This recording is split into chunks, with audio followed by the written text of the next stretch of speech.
BCom part third, subject ABST, auditing and management accounting, lesson ratio analysis. पिछली class में अपन ने ratio chapter के थर्ड पॉइंट एक्टिविटी रेशो सीखे थे। आज की क्लास में अपन 4 नंबर का प्रॉफिटेबिलिटी रेशो सीख रहे हैं। इस प्रॉफिटेबिलिटी रेशो में 3 प्रकार के मेन रेशो हैं, उनमें फिर अलग अलग आएंगे। पहला है बेस्ड ऑन सेल्स,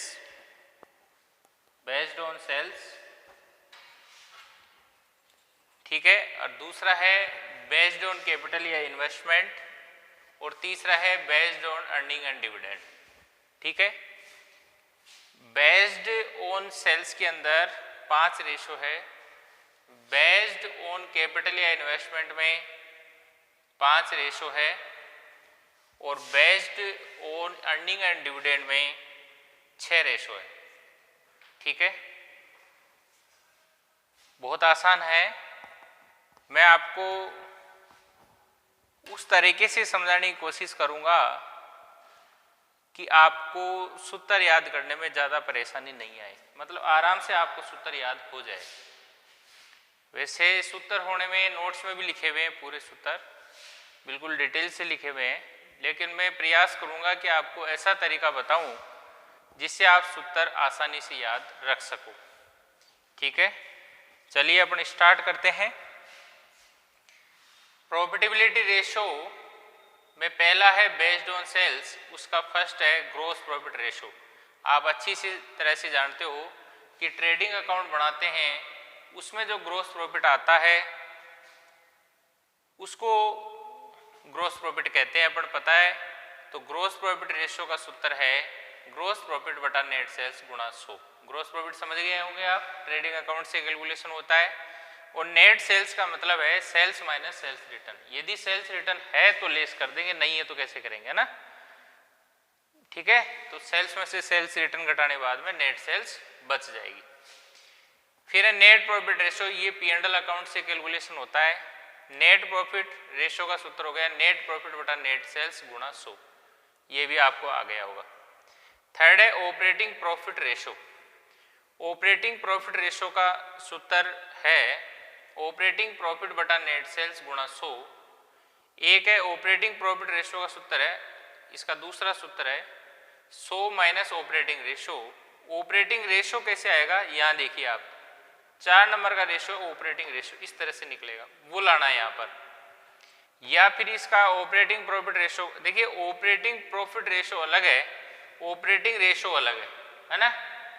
ठीक है, ऑपरेटिंग प्रॉफिट रेशो का एक सूत्र और है net profit plus non operating expenses minus non operating income बटा नेट सेल्स गुणा 100। ठीक है, देखा जाए तो बेस्ड ऑन सेल्स वाले में सबके नीचे नेट सेल्स है, देखिए आप, है ना, कोई सा भी ले लीजिए आप, सबके नीचे नेट सेल्स मिलेगा आपको, गुणा 100। ठीक है, गुणा 100 मिलेगा, ये तो फिक्स है। बेस्ड ऑन सेल्स वाले में सभी सूत्रों में नीचे नेट सेल्स है, चाहे कोई सा भी सूत्र ले लीजिए आप, सब में नेट सेल्स है। ठीक है, गुणा 100 है। ऊपर क्या आएगा, जैसे ग्रॉस प्रॉफिट रेशियो है तो gross profit, net profit ratio तो net profit, operating profit ratio तो ऑपरेटिंग प्रॉफिट, है ना, ऑपरेटिंग रेशियो तो ऑपरेटिंग कॉस्ट, एक्सपेंसेस रेशियो तो एक्सपेंसेस। कुल मिलाकर ऊपर क्या आएगा, जो वो सूत्र का नाम है वो आएगा। नीचे क्या आएगा, सब में नेट सेल्स, बटा में आएगा नेट सेल्स गुणा 100 मल्टीप्लाई बाई 100। अब यहां थोड़ी सी दिक्कत आ रही है कि ऑपरेटिंग प्रॉफिट किस तरह से कैलकुलेट होगा, या ये यहां पर भी इसका मतलब भी ऑपरेटिंग प्रॉफिट ही है, net profit plus non operating expenses minus non operating income, इसका मतलब भी ऑपरेटिंग प्रॉफिट ही है। और 100 माइनस ऑपरेटिंग रेशो का मतलब भी यहाँ पर ऑपरेटिंग प्रॉफिट से ही निकल रहा है ये। तो इस चीज़ को मैं समझाने की कोशिश करूँगा नोट्स के माध्यम से, क्योंकि बोर्ड पर इतना लिखने के लिए अपने पास जगह भी नहीं बची है, तो मैं नोट्स के माध्यम से आपको इस चीज़ को समझाने की कोशिश कर रहा हूँ। आप ध्यान से देखिए।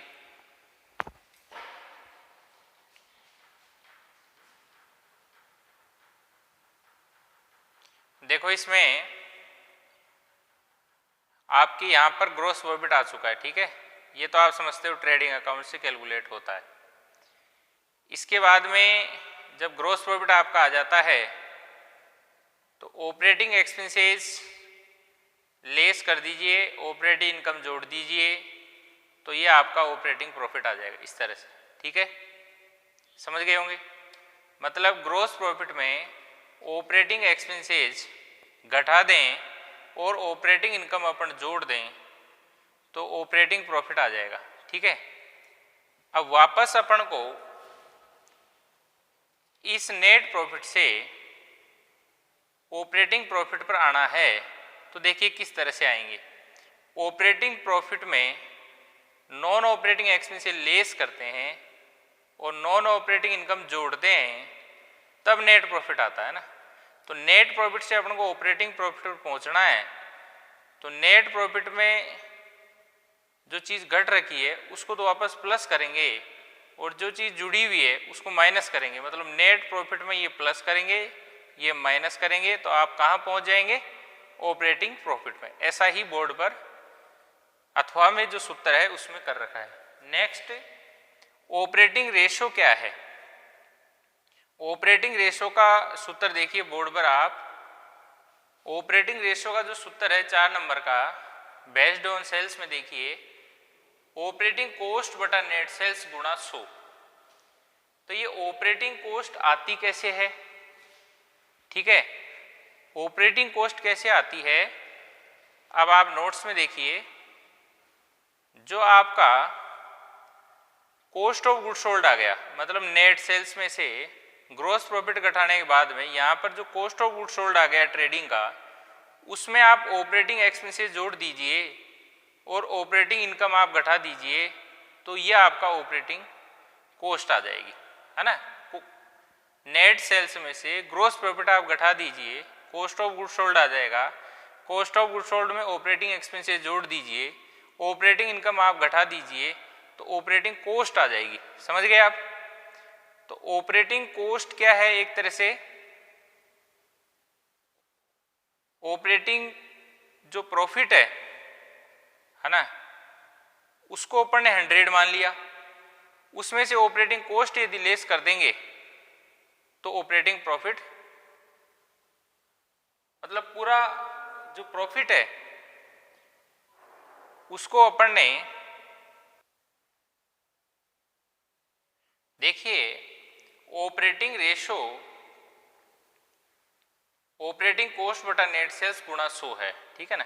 तो ऑपरेटिंग कॉस्ट में क्या आ गया आपका, कॉस्ट ऑफ गुड सोल्ड और ऑपरेटिंग एक्सपेंसेस, ये ऑपरेटिंग कॉस्ट में आ गया है ना, ठीक है। ऑपरेटिंग प्रॉफिट कैसे आता है, नेट सेल्स में से ऑपरेटिंग कॉस्ट घटा दीजिए तो ऑपरेटिंग प्रॉफिट आ जाएगा, है ना। तो यहां पर नोट्स में आप ध्यान से देखिए, यदि नेट सेल्स मान लीजिए 100 है, ठीक है, और उसमें अब से अपन ऑपरेटिंग कॉस्ट घटा दें तो ऑपरेटिंग प्रॉफिट आ जाएगा। तो यहां पर जो 100 कर रखा है बोर्ड पर, उसका मतलब है नेट सेल्स, क्योंकि नेट सेल्स को 100 के बराबर माना गया है। समझ गए होंगे आप। दोबारा से मैं आपको एक बार रिवीजन कर देता हूं।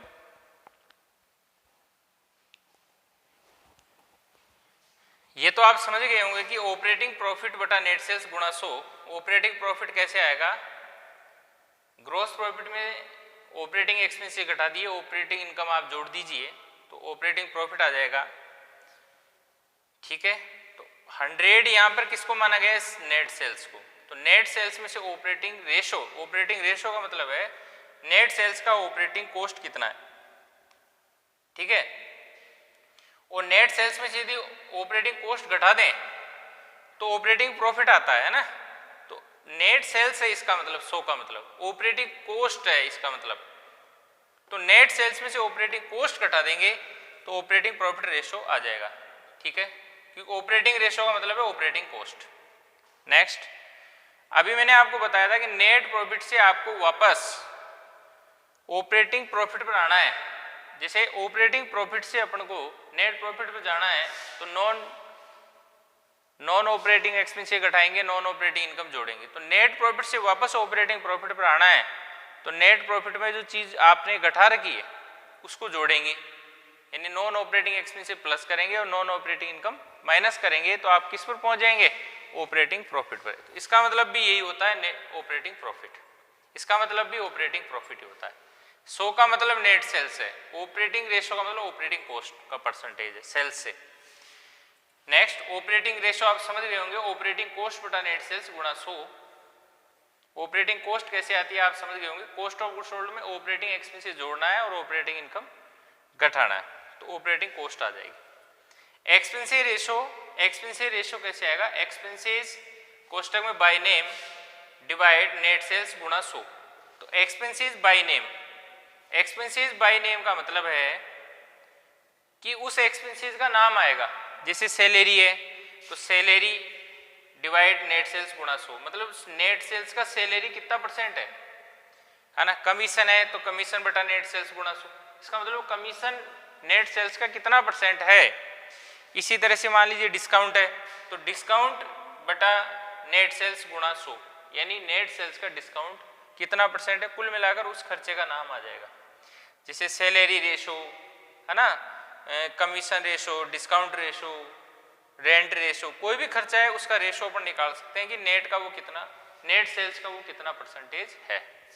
नेक्स्ट बेस्ड ऑन कैपिटल या इन्वेस्टमेंट, तो देखिए रिटर्न ऑन टोटल एसेट्स, तो नीचे आ गया total assets, return on capital employed नीचे आ गया कैपिटल एम्प्लॉयड। तो इसमें और इसमें बहुत फर्क है। कैसे? जैसे यहाँ ग्रोस प्रॉफिट रेशो तो पहले ग्रोस प्रॉफिट आया, नेट प्रॉफिट रेशो तो नेट प्रॉफिट आया, ऑपरेटिंग प्रॉफिट रेशो तो ऑपरेटिंग प्रॉफिट, यानी जो चीज पूछी गई है वो ऊपर आ गया है ना। और इसमें return on total assets, total assets नीचे, रिटर्न ऑन कैपिटल एम्प्लॉयड तो कैपिटल एम्प्लॉयड नीचे, return on share holder fund तो नीचे share holder fund, return on equity share holder fund तो नीचे equity share holder fund, return on equity capital तो equity capital, यानी जो चीज, यानी जो रेशो का नाम है वो बटा में आएगा, डिवाइड में आएगा है ना। दोबारा से revision, total assets, capital employed, share holder fund, share holder fund में इक्विटी और प्रेफरेंस दोनों आएंगे।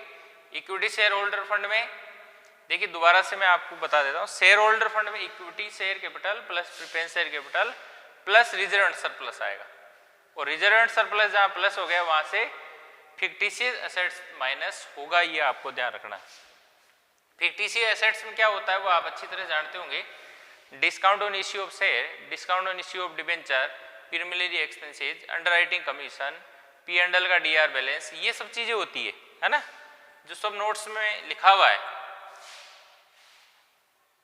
ठीक है, तो रिटर्न ऑन टोटल एसेट्स तो total assets, return on capital employed तो capital employed, return on share holder fund, share holder fund में क्या आएगा, equity share capital, preference share capital plus reserve and surplus minus fictitious assets. Return on equity share holder fund, तो equity share holder fund में equity share capital plus reserve and surplus minus fictitious assets, क्योंकि कहीं पर भी reserve and surplus plus होगा तो fictitious assets minus होगा। ठीक है, रिटर्न ऑन इक्विटी कैपिटल, तो इक्विटी कैपिटल आ गया। पेडअप का मतलब है जैसे एक अंश 10 रुपए का है, तो जैसे मान लीजिए प्रत्येक अंश पर 8 रुपए मिल गए, 10,000 अंश है तो 10,000 गुणा 8 80,000 पेडअप कैपिटल हो गए, और इश्यूड कैपिटल कितनी हो गई 10,000 गुणा 10 1 लाख। तो पेडअप कैपिटल मतलब प्राप्त कितने हो गए, उसको कह रहे हैं इक्विटी शेयर कैपिटल पेडअप। ठीक है, अब देखिए टोटल एसेट्स में ऊपर क्या आएगा, कैपिटल एम्प्लॉयड में ऊपर क्या आएगा, शेयर होल्डर फंड में ऊपर क्या आएगा। इस चीज को समझने के लिए अपन को ये चीज समझनी पड़ेगी कि EBIT earning before interest and tax, EBIT मतलब ई मतलब अर्निंग, अर्निंग की जगह आप प्रॉफिट भी बोल सकते हैं, इनकम भी बोल सकते हैं है ना। इस चैप्टर में आप अर्निंग की जगह प्रॉफिट भी बोल सकते हैं और इनकम भी बोल सकते हैं, उससे कोई फर्क नहीं पड़ेगा। तो EBIT earning before interest and tax, earning before interest and tax, ये पैसा किस किस का होता है, ये डिवेंचर का होता है प्लस ये गवर्नमेंट का होता है। गवर्नमेंट का क्या होता है, गवर्नमेंट का टैक्स होता है। गवर्नमेंट हर संस्था से क्या लेती है, टैक्स लेती है ना। तो ईबीआईटी में जो पैसा पड़ा है वो किस किस को देना है? तो ईबीआईटी में से अपन को डिबेंचर को इंटरेस्ट देना है, गवर्नमेंट को टैक्स देना है, प्रेफरेंस शेयर होल्डर्स को अपन को डिविडेंड देना है और इक्विटी शेयर होल्डर्स को डिविडेंड देना है। तो ये पैसा ईबीआईटी किन का होता है? चारों का होता है। तो यहाँ लिखा हुआ है रिटर्न ऑन टोटल एसेट्स, तो टोटल एसेट्स सबकी होती है ना, सबका अधिकार है उसमें से, क्योंकि टोटल एसेट्स जो है वही तो प्रॉफिट कमाने में मदद करेगी, है ना। कोई भी मान लो बिजनेस है तो उसके अंदर एसेट्स होती है और एसेट्स की मदद से अपन इनकम अर्न करते हैं, है ना, समझ गए। तो वो सबकी होती है। तो यहां पर ईबीआईटी है, इसका मतलब यहां ईबीआईटी आएगा। ईबीआईटी कैसे? यहां दिया हुआ है EAT plus interest, EAT plus interest, EAT plus interest, मतलब इसके अंदर टैक्स घटा हुआ रहना चाहिए। इसका मतलब ये है यहां पर आपको ईबीआईटी और ईएटी प्लस इंटरेस्ट में इतना फर्क है कि टैक्स माइनस रहेगा। ये थोड़ा सा आपको ध्यान रखना है, ये प्रॉब्लम आएगी। मतलब डायरेक्ट ईबीआईटी नहीं रख सकते आप यहां पर, है ना, क्योंकि ईबीआईटी में तो टैक्स भी होता है ना, इंटरेस्ट भी होता है। तो ईएटी पहले देखो, ईबीआईटी में से इंटरेस्ट घटाएंगे ईबीटी आएगा, ईबीटी में से टैक्स घटाओगे तो ईएटी आएगा। अब अपन को ईएटी में से प्लस टैक्स नहीं करना, ईएटी में डायरेक्ट प्लस करना है इंटरेस्ट, है ना, डिबेंचर का। तो ईएटी प्लस इंटरेस्ट ये करना है अपन को, मतलब गवर्नमेंट का टैक्स प्लस नहीं करना वापस। ये ध्यान रखना है रिटर्न ऑन टोटल एसेट्स में। फिर है रिटर्न ऑन कैपिटल एम्प्लॉयड। तो कैपिटल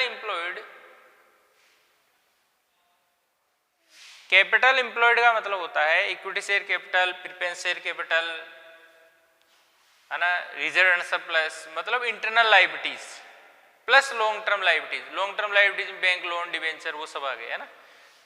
तो कैपिटल एम्प्लॉयड में ये तीनों आते हैं, debenture, preference share, equity share, government जो भी है। तो यहां पर आपको ईबीआईटी लेना है। मतलब इसमें इतना सा फर्क है, ठीक है, क्योंकि टोटल एसेट्स टोटल लायबिलिटीज की बराबर होती है। मतलब यहाँ करंट लायबिलिटीज भी है, यहाँ पर नहीं है करंट लायबिलिटीज। और करंट लायबिलिटीज का मतलब होता है टैक्स। यदि आपको टैक्स हर साल पेमेंट करना होता है, तो यदि आपको टैक्स पेमेंट करना है तो करंट लायबिलिटीज नहीं है। किसमें नहीं है?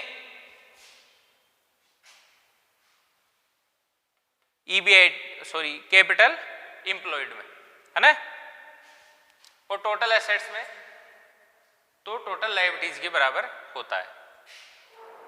तो यहां पर आपको इतना ही ध्यान रखना है कि ईएटी प्लस इंटरेस्ट लेना है, यहां ईबीआईटी लेना है ना, ठीक है। ये दोनों आप फर्क रखना, ध्यान रखना है। अब रिटर्न और share holder fund, share holder fund में इक्विटी भी आएंगे और प्रेफरेंस शेयर भी आएंगे। क्या? Return on share holder fund में क्या आएंगे? इक्विटी भी आएंगे और प्रेफरेंस भी आएंगे। तो ऐसा पैसा जो इक्विटी और प्रेफरेंस शेयर दोनों का हो, प्रेफरेंस और इक्विटी दोनों का हो, वो पैसा होता है ईएटी। तो ईएटी बटा शेयर होल्डर फंड गुणा 100, ठीक है। एक बार इस टेबल को आप आराम से समझ लीजिए। ईबीआईटी में किसका हिस्सा होता है? डिबेंचर का, गवर्नमेंट का। डिबेंचर क्या लेगा? ब्याज, इंटरेस्ट लेगा डिबेंचर पर, गवर्नमेंट टैक्स लेगी, प्रेफरेंस शेयर डिविडेंड लेंगे, इक्विटी शेयर भी डिविडेंड लेंगे। ईबीआईटी में सबका हिस्सा है। फिर जब ईबीआईटी में से इंटरेस्ट दे देंगे डिबेंचर को, तो फिर ईबीटी बचेगा। तो ये पैसा बचेगा गवर्नमेंट का, प्रेफरेंस शेयर डिविडेंड और इक्विटी शेयर का डिविडेंड।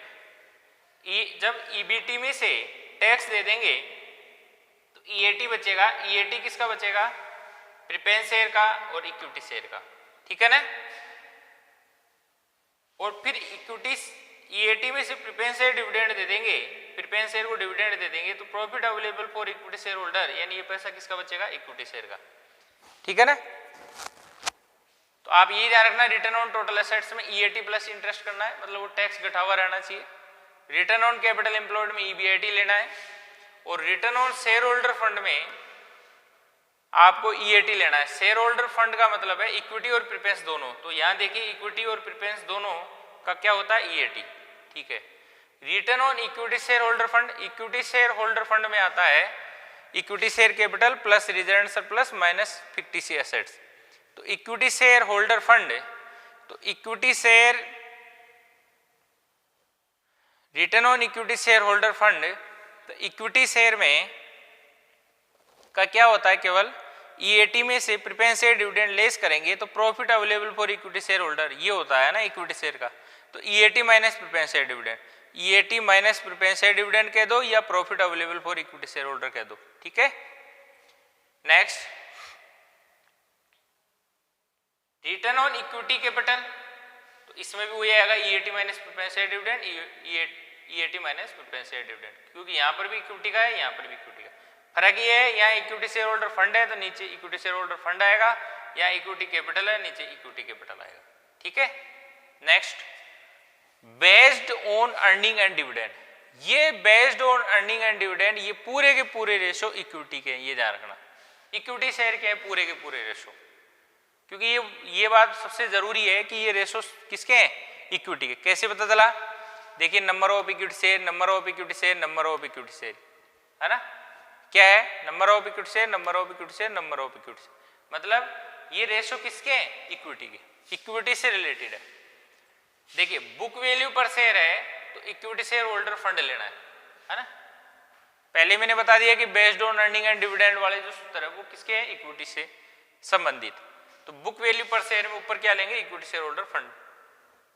अर्निंग पर शेयर में क्या लेंगे, अर्निंग पर शेयर क्या होता है, मैं आपको बता दूं, जो ईएटी आता है वो प्रीफरेंस शेयर का इक्विटी शेयर का होता है ना। तो ईएटी में से प्रीफरेंस शेयर डिविडेंड घटा दें तो वो profit available for equity share holder जो आता है ना, EAT minus preference share dividend, उसमें नंबर ऑफ इक्विटी शेयर का भाग दे दोगे तो ईपीएस आ जाएगा। आपने नाम सुना होगा अर्निंग पर शेयर ईपीएस, है ना। मतलब ईएटी में से प्रीफरेंस शेयर डिविडेंड घटा देंगे, ईएटी में से प्रीफरेंस शेयर डिविडेंड घटा देंगे तो जो पैसा बचेगा वो किसका है, इक्विटी शेयर का। उसमें नंबर ऑफ इक्विटी शेयर का भाग दे देंगे तो एक इक्विटी शेयर की हिस्से में कितना पैसा आ रहा है उसको कह देंगे अर्निंग पर शेयर यानी EPS. Next, dividend per share, तो dividend paid to equity share holder, मतलब डिविडेंड कितना पेड कर रहे हैं इक्विटी शेयर होल्डर को, उसमें भाग दे देंगे नंबर ऑफ इक्विटी शेयर का। तो डिविडेंड पर शेयर आ जाएगा कि एक इक्विटी शेयर को कितना डिविडेंड दे रहे हैं, ठीक है, क्योंकि जो पूरा डिविडेंड दे रहे हैं उसमें किसका भाग दे दो, नंबर ऑफ इक्विटी शेयर का। तो एक इक्विटी शेयर को कितना डिविडेंड दे रहे हैं वो आ जाएगा डिविडेंड पर शेयर, जिसको शॉर्ट में कहेंगे डीपीएस। अब प्राइस अर्निंग रेशो और डिविडेंड पेमेंट रेशो या डिविडेंड पे आउट रेशो, ठीक है, इसको दो नाम से बोलते हैं, डिविडेंड पेमेंट रेशो कह दो या डिविडेंड पे आउट रेशो कह दो, एक ही बात है। इनमें आपको याद रखने का एक ध्यान रखना पड़ेगा कि दोनों में ईपीएस आएगा ना, ईपीएस जो ये सेकंड नंबर पर जो ईपीएस कैलकुलेट होगा ना, मतलब ये सूत्र कभी भी कैलकुलेट करने की जरूरत पड़ेगी तो ध्यान रखना पहले ये कैलकुलेट होगा सेकंड नंबर का, क्योंकि जब तक यहाँ पर ईपीएस नहीं आएगा, है ना, शॉर्ट में लिख देता हूँ, इसका मतलब ईपीएस है, ईपीएस ये जरूरत पड़ेगी, और ये डीपीएस है, ठीक है, dividend per share DPS, earning per share EPS. जब तक ईपीएस नहीं आएगा तब तक यहाँ ईपीएस कैसे लिखोगे आप, तो ये सूत्र कभी भी पूछ ले तो ये जरूरी है ईपीएस निकलना, है ना, ईपीएस कैसे निकलता है, तो ईपीएस आ गया। अब प्राइस अर्निंग रेशो है तो प्राइस मार्केट प्राइस पर शेयर यानी एमपीएस रख देना, प्राइस को देखकर एमपीएस रख देना, और डिविडेंड पेमेंट रेशो है तो डीपीएस रख देना। डीपीएस कैसे आएगा, इससे, ये डिविडेंड पर शेयर, ठीक है। कुल मिलाकर ये यदि आपको पांचवा निकालना है तो इसके लिए दूसरा और तीसरा निकलेगा जब होगा पांचवा, ठीक है। तो प्राइस अर्निंग रेशो में ईपीएस नीचे, ये याद रखना पड़ेगा, डिविडेंड पेमेंट रेशो में नीचे ईपीएस, समझ गए। प्राइस अर्निंग रेशो तो एमपीएस, प्राइस मतलब मार्केट प्राइस पर शेयर, है ना, तो एमपीएस, और डिविडेंड पेमेंट रेशो तो डीपीएस। डीपीएस कैसे आएगा आप समझ गए होंगे। फिर है डिविडेंड यील्ड रेशो, इसके अंदर क्या होगा, देखो यहाँ डीपीएस है, यहाँ डीपीएस है, ठीक है, बस एमपीएस नीचे आ जाएगा। दोबारा से आप समझें, देखो ईपीएस ईपीएस फिर डीपीएस डीपीएस, यानी इन दोनों में नीचे ईपीएस आएगा दोनों में नीचे ईपीएस आएगा और इन लास्ट के दो में ऊपर डीपीएस आएगा। चौथे में पांचवें में नीचे ईपीएस, पांचवें में और छठे में ऊपर डीपीएस, ठीक है, और फिर यहाँ एमपीएस आ जाएगा, गुणा 100 हो जाएगा, ठीक है। यदि परसेंटेज में निकालना चाहो तो, वरना जरूरत नहीं है, गुणा 100 करने की कोई जरूरत नहीं है। तो इस तरह से अपन, ठीक है, ये सब आपको याद रह जाएंगे, कोई दिक्कत नहीं, थोड़ा सा आपको प्रैक्टिस करने पड़ेंगे। और वैसे मेन चीज क्या है कि देखो एग्जाम में ज़्यादातर अपने gross profit ratio, net profit ratio और ऑपरेटिंग रेशो, ऑपरेटिंग रेशो भी बड़ी मुश्किल से काम में आता है, ज़्यादातर gross profit ratio, net profit ratio. लेकिन ये सभी इसलिए बता रहा हूँ मैं आपको कि क्वेश्चन किस टाइप का आएगा एग्जाम में, इसका पता या अंदाजा आज दिन तक कोई नहीं लगा पाया। तो हो सकता है कि अपने सिलेबस में यदि ये चीज़ है तो यहाँ से भी इस टाइप के सूत्रों से भी कोई क्वेश्चन बन सकता है। इसलिए अपन तो 100% तैयारी करके चल रहे हैं कि कुछ भी आए, किसी भी टाइप का आए, अपन को तो उसको प्रश्न को हल करना है, ठीक है। तो एक बार आप सीखने की कोशिश ज़रूर करना, क्योंकि कोई भी चीज़ सीखी हुई कभी बेकार नहीं जाती है। बिल्कुल आराम से एक बार प्रयास करना सीखने का, बिल्कुल आएगा। ये भी बड़ा आसान है।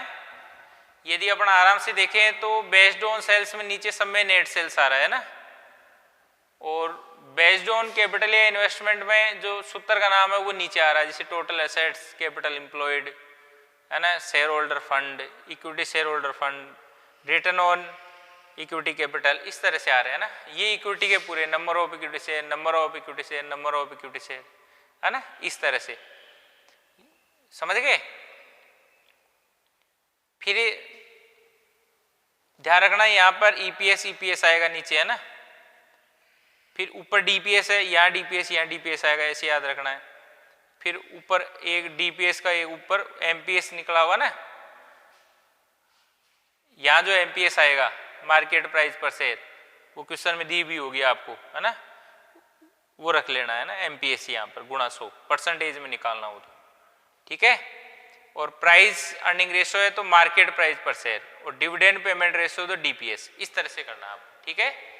तो आप थोड़ा सा कठिन है, लेकिन जिस तरह से मैंने बताया उस तरह से आप याद करने की कोशिश करें, जरूर होंगे आप, ठीक है। Thank you.